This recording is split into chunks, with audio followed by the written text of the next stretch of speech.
Minister, it's a privilege to be with you today. It's been fascinating conversation. You are a star in the world, and I express the gratitude of all the audience. Doctor Jaishankar जो हैं, जो foreign minister हैं India के, आपकी country के, उनकी बहुत तारीफें की जाती हैं। खैर वो तो अब हमारे मुल्क में भी की जाती हैं, इमरान खान भी कर रहे हैं। जो हिंदू है ये किसी चाइनीज को, किसी अमेरिकन को, किसी यूरोपियंस को अगले 25 से 50 साल में बहुत पीछे छोड़ के जाने वाला है। उसकी वजह ये है कि इनको कभी हिस्ट्री में सुकून नसीब ही नहीं हुआ।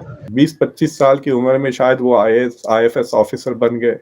उसके बाद उन्होंने पूरी सर्विस की, रिटायर हुए, and he reach the highest position in the bureaucracy, foreign secretary वो बन गए। सेमीकंडक्टर्स का हब बना रहे हैं हम इंडिया को। हमें पता है, मैं कई एक प्रोग्राम इसके ऊपर पहले कर चुकी हूँ, हमने कई दफ़ा ये बात की। एक तरफ जहाँ वो सेमीकंडक्टर्स के लिए और जो दुनिया की नई से नई टेक्नोलॉजी है उसको अपने कंट्री में ला रहे हैं, वहीं पर ये जो क्रूड ऑयल या ऑयल है इसका भी उन्होंने इंतजाम कर रखा है। मेरे बड़ों ने कहीं कलमा पढ़ा था, वो डर के पढ़ा था। उनको पता था कि मेरी इज्जत जो है महफूज नहीं है, मेरी जायदाद जो है वो महफूज नहीं है, और वो जो हमारी वो भी है वो भी महफूज नहीं है। इनको मेहनत नहीं करनी, पाकिस्तानियों को पसीना नहीं बहाना, खून नहीं बहाना, ईमानदारी से काम नहीं करना, हरामखोरी। ये यहाँ से तेल निकल जाए तो हम सऊदी बन जाए। He is focused on his job. और दूसरी चीज ये है कि unlike Bilawal Bhutto who is learning on the job, ये आदमी की जिंदगी भर का प्रिपरेशन ही यही था। 20-25 साल की उम्र में शायद वो IFS ऑफिसर बन गए। उसके बाद उन्होंने पूरी सर्विस की, रिटायर हुए, and he reach the highest position in the bureaucracy, foreign secretary वो बन गए। He was ambassador to some very important countries. वो जापान में भी सर्विस करे, चाइना में भी सर्विस करे। फिर उसके बाद then he became foreign minister. तो आई थिंक ये जो ब्यूरोक्रेसी से जो बोरो किया है, तो आई थिंक मोदी की ये decision to make him foreign policy minister itself shows के they respect expertise in the field.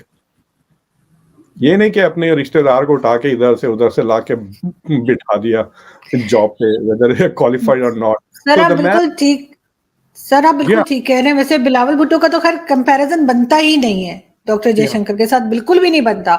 लेकिन मैं आपसे ये कह रही थी कि जो पहले इंडिया के फॉरेन मिनिस्टर्स रहे हैं उनसे अगर आप कंपेयर करें तो कैसे डिफरेंट देखते हैं? Go back and look.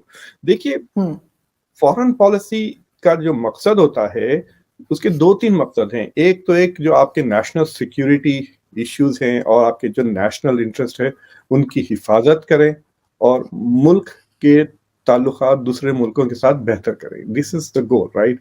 और अगर आप उसके थ्रू आप इकोनॉमिक रिलेशन भी बढ़ा सकते हैं, ट्रेड बढ़ा सकते हैं, सॉफ्ट पावर बढ़ा सकते हैं। तो बेसिकली आपका मकसद है, you are like the marketing manager of your country. ये रोल है फॉरेन मिनिस्टर का। और आप हिफाजत भी, ये बहुत सिक्योरिटी, आप सिक्योरिटी गार्ड भी हैं और आप मार्केटिंग मैनेजर भी है।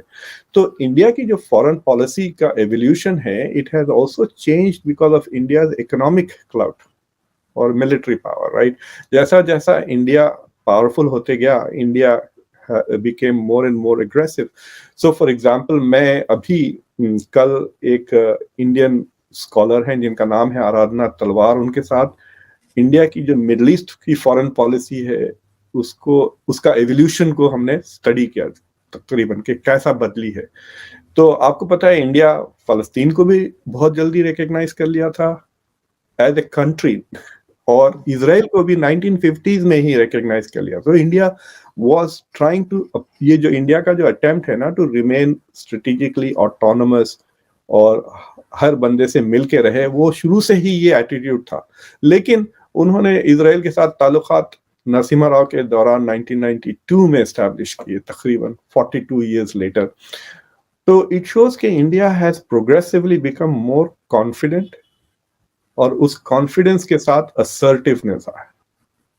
और तीसरी चीज ये है, इंडिया में नी जर्क रिएक्शन नहीं होता।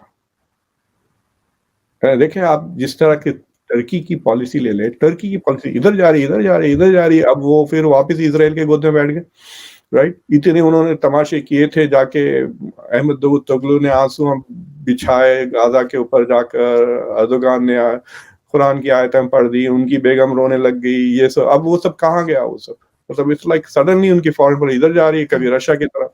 तो ये जो नी जर्क रिएक्शन है, इट शोज के जो लीडरशिप है, एक वो अपने जो एस्टैब्लिशमेंट है उनके फॉरेन पॉलिसी का, उसके बारे में सुन नहीं रहे, राइट? आपने देखा होगा पिछले चंद महीने में व्हाइट हाउस ने तकरीबन 3 बार बाइडेन को करेक्ट कर दिया कि नहीं, ये हमारी फॉरेन पॉलिसी नहीं है। और प्रेसिडेंट, क्या कैन यू इमेजिन, ये क्या ये चीज तुर्की या पाकिस्तान में हो सकती है कि अर्दगान ने एक चीज कह दी और फिर दूसरे दिन स्टेटमेंट आए कि नहीं, प्रेसिडेंट ने बात गलत की, हमारी पॉलिसी वही है। यानी जब बाइडेन ने गलती से कह दिया था कि हम पुतिन का रिजीम चेंज करना चाह रहे हैं, फिर उसके बाद गलती से कह दिया कि हम जंग लड़ लेंगे चाइना से ओवर ताइवान। तो मुझे लगता है कि जो डेवलप मुल्क होता है ना, उसके पास जो फॉरेन पॉलिसी की जो ब्यूरोक्रेसी होती है, जो इंटरनल थिंक टैंक्स होते हैं, वो 5 साल 10 साल 20 साल की जो है सो फॉरवर्ड थिंकिंग करते हैं, एनालिसिस करते हैं, इंटरेस्ट को जाहिर करते हैं। आप देखिए, अब अमेरिका का नेशनल सिक्योरिटी स्ट्रैटेजी डॉक्यूमेंट भी आ गया पिछले महीने। अब डिफेंस डॉक्यूमेंट पब्लिक के सामने है, सारी नजर।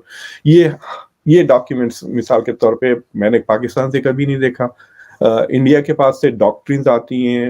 आपने देखा होगा जयशंकर की जो किताब है, अगर आप वो पढ़े तो you will get a very good idea of where India foreign policy thinking is going, right? तो दैट इज वो जो इंस्टीट्यूशनल डेवलपमेंट मैच्योरिटी है इंडिया की, वो आपको इंडिया की फॉरेन पॉलिसी में नजर आ रही है। तो दोस्तों, भारतीय विदेश मंत्री डॉक्टर एस जयशंकर की तो सभी को पता है कि वह कितने बेहतरीन डिप्लोमेट है पूरी वर्ल्ड के लिए। उन्होंने भारत को कौन कौन सी परिस्थिति से बाहर निकालकर एक स्टेबल परिस्थिति में लाया है वर्ल्ड में पर। देखा जाए तो ये भारतीय प्रधानमंत्री नरेंद्र मोदी की सबसे विश्वसनीय दावेदार है, लेकिन वह दुनिया भी मानती है कि एक बेहतरीन डिप्लोमेट है और एक बेहतरीन विदेश मंत्री है। इसलिए दुनिया की कौन सा भी कंट्री है वो एस जयशंकर की तारीफ करने से चूकती नहीं है। लेकिन ये बातें कभी हमारे पड़ोसी मुल्कों को रास नहीं आती, क्योंकि हमारे पास एक इतना बेहतरीन विदेश मंत्री है लेकिन पाकिस्तान के पास ये विदेश मंत्री नहीं है। इसका उन्हें काफी ज्यादा गम होता है, क्योंकि उनके विदेश मंत्री को पता भी नहीं था कि है कौन। मतलब उनकी आर्मी हमेशा वहाँ कुछ ना कुछ चेंजेस करती रहती। तो ऐसे में पाकिस्तानी मीडिया भी अब इस डॉक्टर एस जयशंकर की नीतियों की तारीफ कर रही है, क्योंकि उन्हें पता है कि भारत आज जिस स्टेबिलिटी के साथ जिस लेवल पे पहुंच चुका है, वहाँ पाकिस्तान को पहुंचने में कई साल लग जाएगा या शायद पहुंच भी नहीं पाए। कि डॉक्टर एस जयशंकर के ये वीडियो आपको कैसा लगा कमेंट सेक्शन में जरूर बताएं। पसंद है लाइक शेयर एंड सब्सक्राइब।